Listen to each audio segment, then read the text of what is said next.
This video will contain spoilers from the world and story of Subnautica and Subnautica Below Zero. Please beware. Now, when it comes to the lore of Subnautica, a lot of it is explicitly spelled out and told to us, well, basically directly. Whether that's through the PDA, or cutscenes, or character interactions. However, to me, and I think to a lot of you, the lore that is truly interesting is the one that isn't directly given to us. The one that we have to uncover by looking at the world and the occurrences in the world and piecing them together. Well, today we are going to be continuing that trend, and we are once again going to be looking at the crashed ship that can be found in Subnautica Below Zero. Now, this ship has recently received an update to it, meaning that it is no longer just that overgrown rusted box that it was before, and so today we'll be checking everything that's new about it and whether we can use it to learn something about what the ship could have possibly been. So, with that out of the way, go ahead and fuel up your sea truck, make sure you have enough oxygen for a long dive, and let's go. First of all, when you arrive to the ship, which is in Subnautica Below Zero in the Deep Pass area, what you will soon notice is that there are more than one parts to it. In fact, there are what I would presume to be three. Two of which comprise the main body of the ship, and one of which is kind of an odd piece out that we will discuss at the end.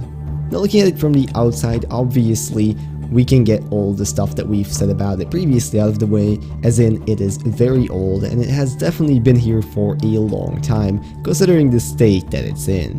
Now, it is at this point that I think we should also quickly dispel the myth about this being the Degassi, which a lot of people seem to assume. Looking at the ship from the outside, it is very clear, comparing it to the trailer for Subnautica, that this is not the Degassi, if that wasn't already apparent by its location and the fact that it had clearly been here for a much longer period of time. Speaking in general terms, however, the ship isn't actually that large. I mean, effectively speaking, it doesn't even come close to the Aurora in its overall size, and it is not completely out of the question that it would be just a teeny bit larger than the Degassi would have been. The first part we're going to be talking about is the back part, and it's pretty clear why this is the back part, as it is adorned by these huge engines in the back, which would seemingly be used to propel the ship in space. Now, looking at this part of the ship, while it definitely lacks the elegance of the futuristic models produced by Altera such as the Aurora, functionally it appears very similar, having an engine on the inside that seems heavily inspired by the Cyclops, even if it's still kind of white-boxed, and overall resembling what we might presume to be a common structure for spaceships built by Altera.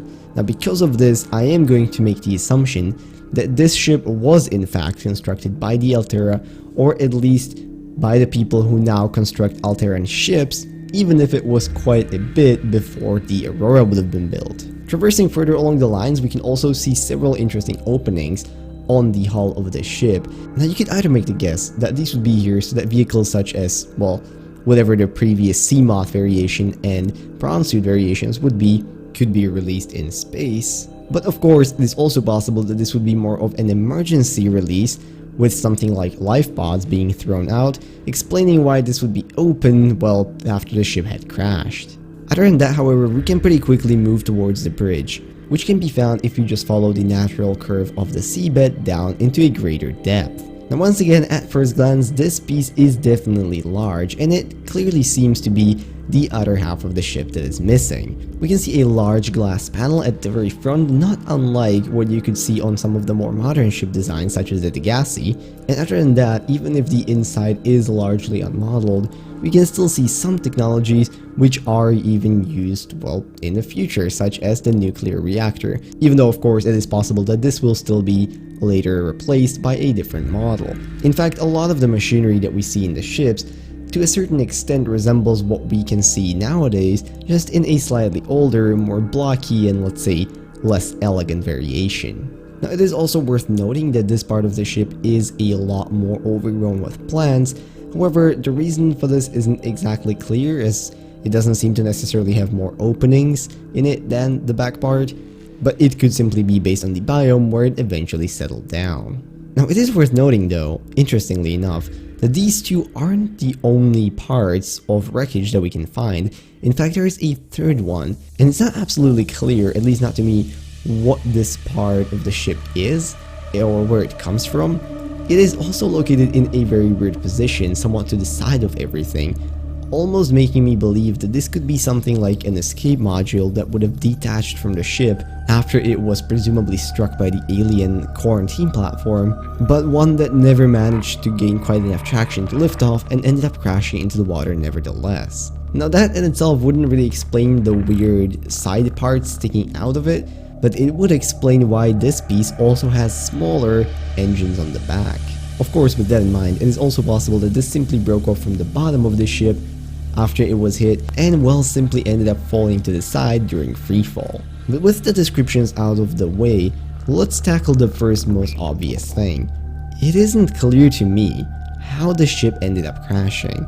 I mean, if you think about it, after being struck by something as powerful as the quarantine enforcement platform, you would expect to see a lot of damage. I mean, the sunbeam was effectively pulverized completely, and even if the ship had enough structural integrity to make it through, you would at least expect a large gaping hole left in the center of it from the laser.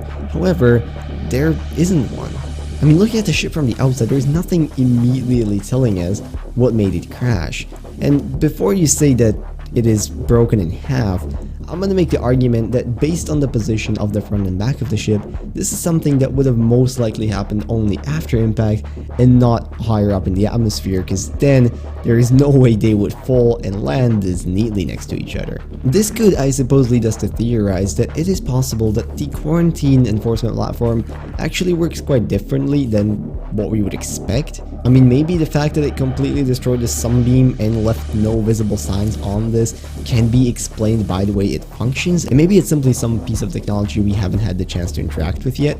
However, it could also be something different, because if you take note, the alien precursor satellite had also crashed down onto the planet with no real visible signs of destruction, so perhaps there was some event that occurred at some point which could have caused these two vessels to crash at approximately the same time with approximately the same, well, symptoms. Something that we can't, however, quite explain even now is what exactly this ship was doing in the area to even be struck down in the first place. I mean, I guess you could make the argument that perhaps they were not struck down at all and they were just trying to land and they crashed.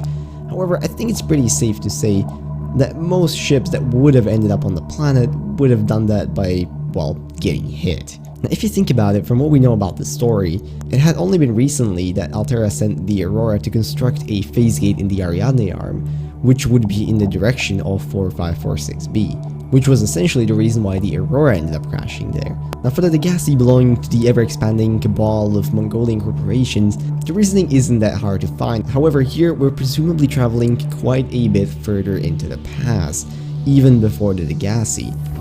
So one has to wonder, what would a ship like this even be doing so far away from some of the largest trans governments? Is it possible that a ship like this would perhaps belong to a private organization, or a secretly dispatched team of scientists that we've simply never heard about? And then, if we make the even additional logical assumption that this could be Altera of the past, is it possible that they have known about the existence of 4546b and perhaps even Kara for a very long time, even before the Degassi would have crashed there? Well, who knows, but up until more of Below Zero is released, I don't think we're going to be able to say for sure. So with that, I'm gonna end the video, and I hope you guys enjoyed and learned at least something new about the interesting world of Subnautica Below Zero. If you like this video, maybe consider leaving a like, commenting, or subscribing. All of those would be very much appreciated. And if there's anything that I missed, or a theory of your own that you'd like to cover about this ship, make sure to leave it down in the comments below. I would very much like to read it. Now with that, I'm gonna wish you all a beautiful rest of today, and I'll see you in whatever next video I make. Bye bye.